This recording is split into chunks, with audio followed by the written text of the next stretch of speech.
Virando. Olá, queridos.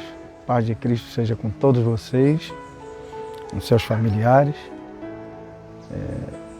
Hoje, nesse início, nessa abertura, eu quero fazer um agradecimento especial à Ana, né, que é fiel, é assinante do canal e nos deu a alegria de comparecer no domingo passado na igreja. Pudemos conhecê-la pessoalmente e eu estou, então, muito feliz em Deus, né, pelo resultado de saber que essa palavra tem alcançado corações. Bom, então, agradecimento a você também que assiste, você que é inscrito no canal, você que compartilha com outros. Algumas pessoas, né, eu tenho tido essa experiência, são neófitos, né, novos convertidos, então acaba se utilizando do material para evangelizar, né, para edificar. Nós temos o material no início, mas com uma certa diversidade, né, de temas, tá bom? Então, nosso agradecimento a você que nos acompanha. E hoje eu quero utilizar o texto que está no Evangelho de Jesus Cristo, que escreveu São Lucas, no capítulo 11, do versículo 5 ao 13. Né?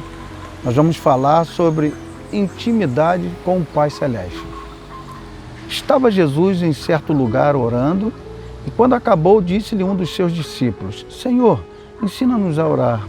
Perdão, eu estou lendo do versículo 1 e eu quero saltar para ganhar tempo a partir do 5.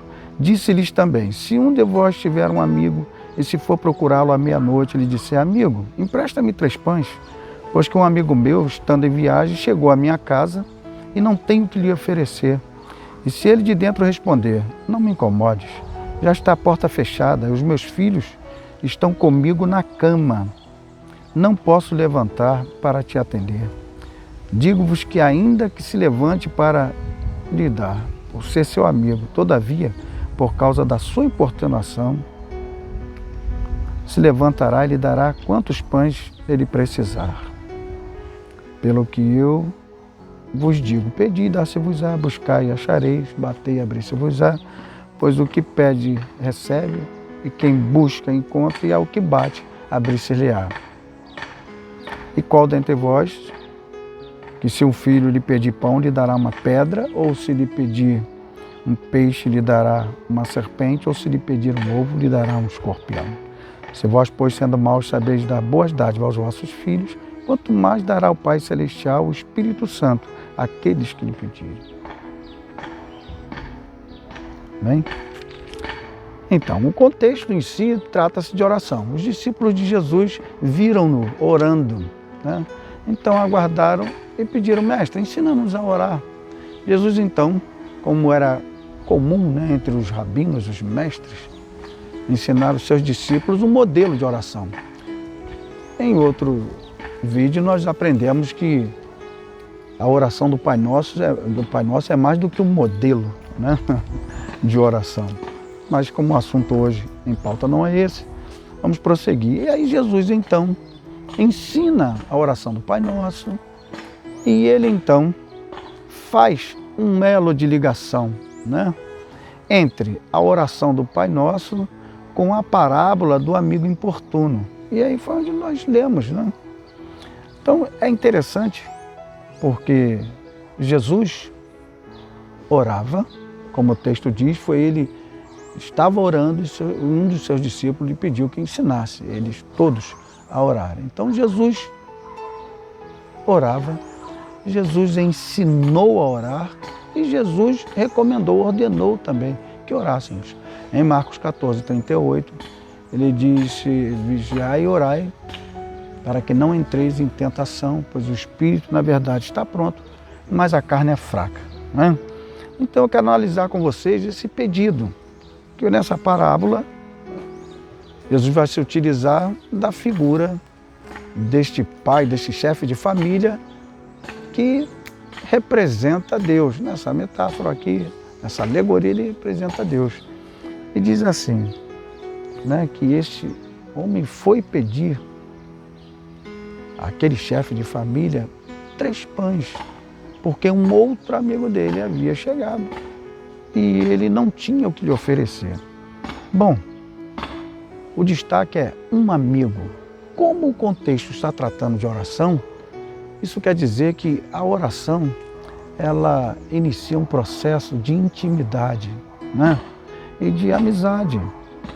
Então, ela estreita os laços com Deus, né? Gera intimidade, é um veículo de comunicação com Deus, visto que Deus tem muitos meios de se comunicar conosco. Deus fala ao homem através da natureza, como diz o Salmo 19. Um dia faz declaração outro dia, uma noite a outra noite, sem que haja palavras, né? Então, Deus fala por profecias, fala por sonho, Deus fala por anjo, Deus fala pela sua palavra principalmente, e por tantos outros meios. Mas nós, se quisermos, né, primar pela estrutura do nosso relacionamento com Deus, já que toda relação ela carece de diálogo. O meio que nós temos de nos comunicar com Deus é através da oração. Então, quando a Bíblia diz, Jesus diz que ele chamou de amigo, né? Então é porque dentro desse contexto da oração, a oração então estreita laços com o sagrado, com Deus. E ele disse, empresta-me 3 pães. É interessante porque pão não se empresta, pão se dá. E 3 na numerologia bíblica é o número da Santa Trindade. E é claro que o horário é estranho, meia-noite, né? É importuno, mas, no entanto, para se ajudar o próximo, não há dia, não há hora, né? Então, até pelo grau de amizade, esse homem vai lá e pede. Então, não existe horário impróprio para alimentar os famintos. Qualquer dia, qualquer hora, é hora de nós fazermos o bem ao nosso semelhante, não é mesmo? Em Lucas 9,13, quando Jesus fez a multiplicação dos pães, né, eles ficaram quantos disseram, Jesus, caramba, aqui não temos nada aqui, manda eles embora, Jesus, dá-lhe voz de comer. Então, é uma obrigação nossa, estando em nosso poder, né, alimentar o nosso próximo, ajudarmos uns aos outros. Então, à meia-noite, empresta-me 3 pães. E aí, Jesus conta que nessa parábola, a resposta soa estranho, porque o chefe de família diz assim, não me importunes. E esse não me importunes não é um fora, não é uma negativa, porque dentro do contexto, trata-se de um estímulo, é um teste de perseverança. Porque Jesus vai dizer lá no 9:10, pedi, dá-se-vos-á, buscar, encontrarei, bater, abrir-se-vos-á, pois o que pede, recebe, a quem busca, encontra, e quem bate, vai ser aberta a porta. Então, na verdade, é instruindo a perseverança, porque há orações que demandam tempo, a resposta não vem imediato. Lembro de mim, minha mãe, que orou a vida toda, de fé pela sua mãe, a minha avó, uma pessoa duríssima de coração, e só nos últimos momentos de vida ela fez a sua decisão por Cristo, né? Então, levou muitos anos, tá bom? Então, fazer o bem é muito bom. E Atos 20:35, o apóstolo Paulo recomenda que mais bem-aventurada a coisa é dar do que receber. Porque, na verdade, quando a gente dá, a gente recebe. Não é da pessoa, não, a gente recebe de Deus, que não se permite ficar devedor de ninguém. Ele sempre dá abundantemente mais. Então essa resposta é interessante, né? Porque ela é um teste, um estímulo à perseverança. E aí o pai de família diz uma coisa maravilhosa, que me deixou encantado. Os meus filhos estão comigo na cama. Ora, a cama é o lugar da comunhão, do aconchego, né? E aí então quando ele diz, meus filhos estão comigo, ele retrata a comunhão. E ele diz, estão comigo na cama. Ora, a cama me fez então pensar, é o lugar do descanso. É ou não é? O Salmo 91, versículo 1, o salmista diz que o que habita o que habita no esconderijo do Altíssimo, a sombra do Onipotente, ou do Todo-Poderoso, descansará. Jesus também confirmou isso em Mateus 11, 28, lá, o 30, ele diz: vinde a mim todos vós que estáis cansados e sobrecarregados, eu vos aliviarei. Tomai sobre vós, e ele diz, eu vos aliviarei.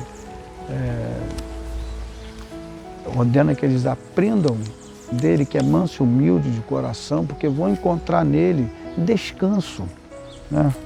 Então, a cama é o lugar do descanso. Só que aqui é uma relação espiritual. Então, ele diz, meus filhos estão comigo na cama. Eu penso no descanso. Meus filhos estão comigo na cama. É o lugar do aconchego, né, da proximidade, nos braços do Pai. É interessante que Deuteronômio, no capítulo 30, nos versículos 19 e 20, né, Moisés diz assim, os céus e a terra tomam testemunha contra ti, falando para Israel, né, e te tenho proposto a morte e a vida, a bênção e a maldição.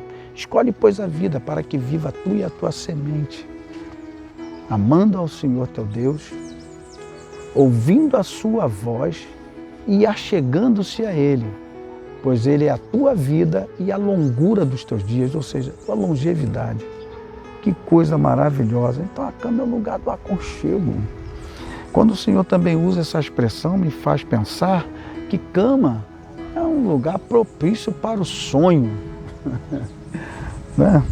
E em Deus todos os nossos sonhos podem se tornar possíveis. Foi assim com José, Gideão, gastaríamos aqui um tempo falando de outros, e nós mesmos, né? Então, pode ser comigo, pode ser com você. Aliás, eu fico maravilhado, né?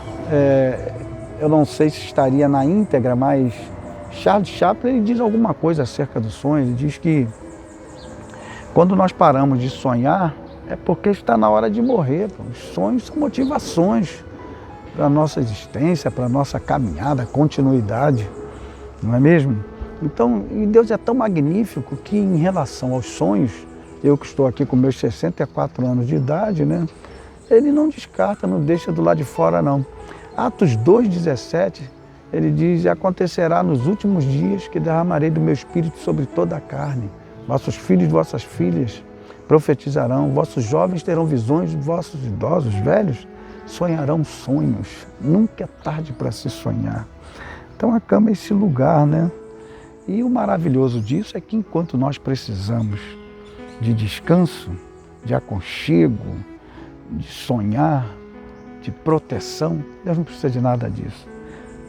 Nós precisamos dormir, Deus não precisa. A Bíblia diz no Salmo 121, nos versículos 3 e 4, que não dormita o guarda de Israel.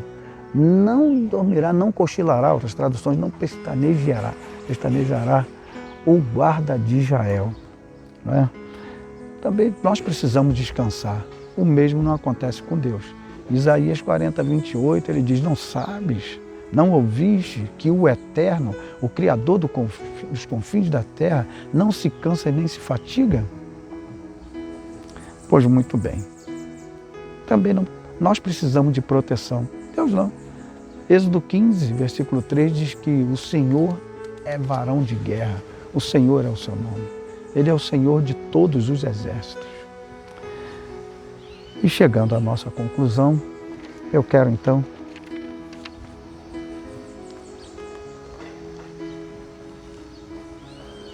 te dizer que se você se encontra nessa condição, sabe, sem aconchego, sem sonhos, sem repouso, solitário, se a vida tem te roubado a alegria e as desilusões te impedem de sonhar, eu quero te convidar a participar da família de Deus mediante a aceitação de Cristo, porque a palavra diz no Evangelho de João, capítulo 1, versículo 12, que a todos quanto receberem Jesus, Ele lhes dá o poder de tornarem-se filhos de Deus aos que creem no seu nome. Tá bom? Então eu quero que você tome essa decisão, torne-se um filho de Deus e comece a desfrutar de todo esse aconchego, comece a desfrutar de todas essas bênçãos quando a gente está na intimidade do Pai. Pense nisso.